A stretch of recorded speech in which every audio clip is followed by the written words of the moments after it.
সবচাইতে বড় বিনা পারোয়ায় গ্রেপ্তারে সাফার করে কারা? রাজনৈতিক নেতা কর্মীরাই তো, আমরাই তো।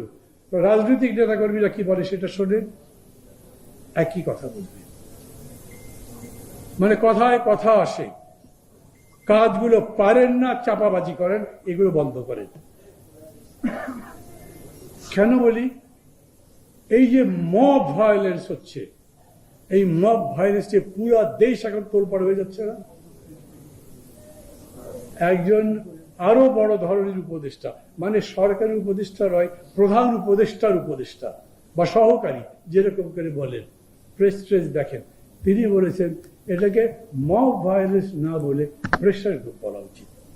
আমি বাড়িয়ে বললাম, পত্রিকা ছাপা হয়নি, সবাই বলেছে।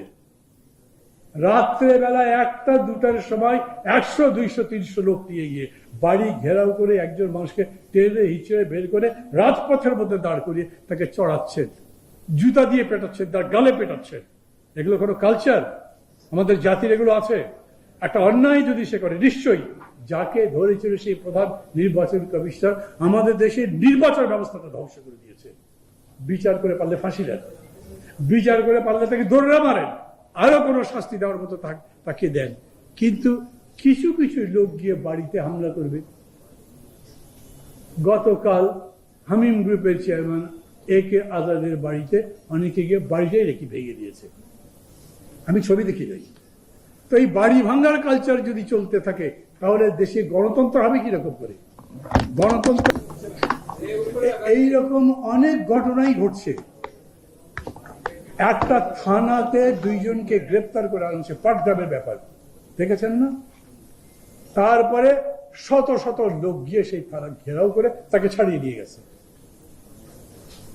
আমি মানি আমাদের দেশের পুলিশগুলো বজ্জাত, এখনো টাকা পয়সা যেইখানে যেভাবে পাওয়া যায় ডান হাতে বাম হাতে খাওয়ার চেষ্টা করছে। বন্ধ করেন। পুলিশের নির্যাতন সারা দেশে চলে, করতে পেরেছেন?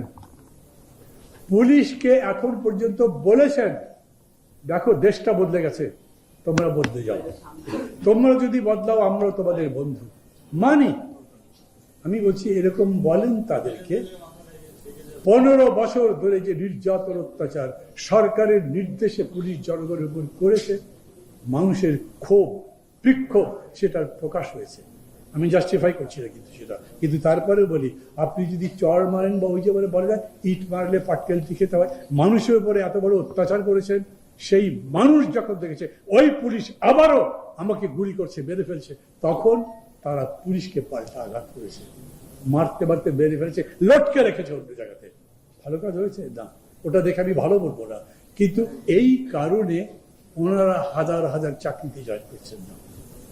আমি বলছি ক্ষমতা যখন নিলেন এই সরকার, তারপরে ব্যাপার, তখন এই সরকারের কাজ কি ছিল? দেশের অভ্যন্তরীণ নিয়ম শৃঙ্খলা রক্ষার জন্য পুলিশই তো লাগবে। আর্মি দিয়ে পারবেন? BGB দিয়ে হবে, র্যাব দিয়ে হবে? অতএব পুলিশকে ডেকে বলেন যারা যারা এই ধরনের অন্যায় তোমরা করেছো, মানুষকে বিনা বিচারে হত্যা করেছো, গুম খুন করেছো, ওদের বিচার করবো। ওইটা তো ছাড়া যাবে না। কিন্তু তাছাড়া তোমাদের সম্পূর্ণ সিকিউরিটি আমরা দিচ্ছি, তোমরা কাজ করো, সামনে ভোট হতে হবে, সেই ভোট ঠিক মতো করতে হবে। কই 2বার প্রধান উপদেষ্টা বসছে তাদের সঙ্গে, এরকম কথা তো বলেননি। পুলিশের একটা IG বদলে দিলেন, তাতেই সবকিছু হয়ে যাবে? পুলিশের 2টো DIG বদলে দিলেন, তাতেই পুলিশ ভালো হয়ে যাবে? পুলিশকে নতুন করে সংস্কার করে জায়গায় আনতে হবে। সারা পৃথিবীতে এরকম অনেক হয়েছে, বিপ্লবের পরে পুরা দেশের সমস্ত কাঠামো ভেঙে গেছে, সেই কাঠামো জোড়া লাগতে কেউ 3 মাসে বেড়েছে, কেউ 6 মাসে, কারো 1 বছর লেগেছে। আপনাদের 1 বছর যাবার পরে এর ব্যাপারে কোনো অগ্রগতি তো নাই। অতএব সেই পুলিশকে আপনি আবার বলছেন বিনা পারোয়ায় গ্রেফতার করতে পারবে, তো পুলিশ সবই তো করতে পারবে তাহলে। অতএব আমরা খুব স্পষ্ট কণ্ঠে বলতে চাই, এই আইন রাখা চলবে না। আমাদের কথায় কাজ হবে মনে হয় আপনাদের? আমাকে একজন একটা কথা বললেন, উনি একটা নিজের মানে চাকরি সংক্রান্ত তদবিরের জন্য গেছেন, গিয়ে উপদেষ্টার APS বা PS কারোর সাথে কথা বলেছেন ভাই যে দেখেন যে সমস্ত ডকুমেন্ট দেখিয়েছেন, APS বা PS বলেছে এগুলো বলে লাভ নাই, আমাদের উপদেষ্টা এখন এই ধরনের কাজ আর করবেন না। আমি কিন্তু বলছি এটা আমি মানে কোয়ালিফাইড বা ক্লাসিফাইড ইনফরমেশন বলছি না, কিন্তু যিনি বলছেন উনি মিথ্যা কথা বলছেন বলে আমি মনে করি না। কতদিন পরে নির্বাচন হবে? 7 মাস পরে। 7 মাস পরে সরকার আছে আর নাই। এই সরকারকে কোথাও খুঁজে পাবেন? আপনার কোনো দরকার লাগলে তাদের কাছে পাবেন। একটা ভালো জিনিস আছে, তার আর একবার ক্ষমতা দখলের জন্য কোনো কুচক্র, কোনো ধরনের ষড়যন্ত্র ধান্দা করছেন না। আমি ডক্টর ইউনূস সহ যারা আছেন তাদেরকে ধন্যবাদ দিই, ভালো এটা। এটা যদি না হতো তাহলে এই সরকারের উপরে মানুষ কোনোই আস্থা রাখতে পারত না, কারণ এদের ব্যর্থতার কোনো সীমা নাই। এরা কোনো জিনিস ঠিক মতো সোজা করতে পারেনি, দাঁড় করাতে পারেনি, নিয়ম শৃঙ্খলা আনতে পারেনি। কিন্তু চলে যে যাবে সেইটা ভালো। কিন্তু আর একটা দিক হচ্ছে, যদি যেহেতু ছেড়ে যাবেন, অতএব বলি ছেড়েই যখন দেবো তখন যেদিকে ইচ্ছা সেদিকে যাক, আবার কি করার আছে? তাহলে কি হবে?